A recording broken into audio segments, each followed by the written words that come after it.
उसने प्यासा रिलीज हुई और उसी साल रिलीज हुई नया दौर। नया दौर का म्यूजिक डायरेक्टर था ओपी नैयर, प्यासा का म्यूजिक डायरेक्टर था एस डी बर्मन। ये बादशाह लोग थे, सुपर सॉन्ग राइटर। बेचारे की उस जमाने में कोई इज्जत ही नहीं होती थी। इसने कहा तुम लोग हो कौन, तुम क्या समझ रहे हो तुम्हारी ट्यून पे गाने चले, पागल हो तुम, ये मेरे वर्ड चले। उसने टॉप सिंगर्स को बोल दिया तुम लोग क्या समझते हो तुम्हारी आवाज पे मेरे गाने चलते हैं, अगर तुम्हारी आवाज पे मेरे गाने चलते हैं मैं गाना छोड़ के पान की दुकान लगा लूंगा। ये रियल, मैं नाम नहीं लेना चाहता उन सिंगर्स का। और बरसों जो जितने बड़े म्यूजिक डायरेक्टर थे, साहिर के साथ काम नहीं किया उन्होंने और साहिर ने उनके साथ काम नहीं किया। उसने नए म्यूजिक डायरेक्टर लिए,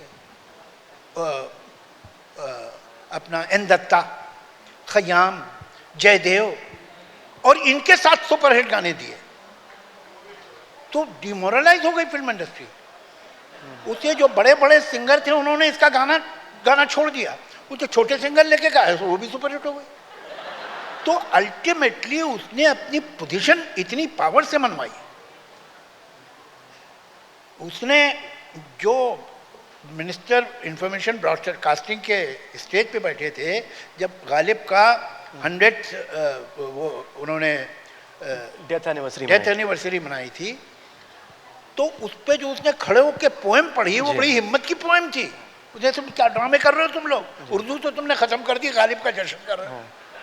गालिब जिसका मतलब ये था, गालिब जिसे कहते हैं उर्दू का ही शायर था, उर्दू पे सितम करके गालिब पे करम क्यों।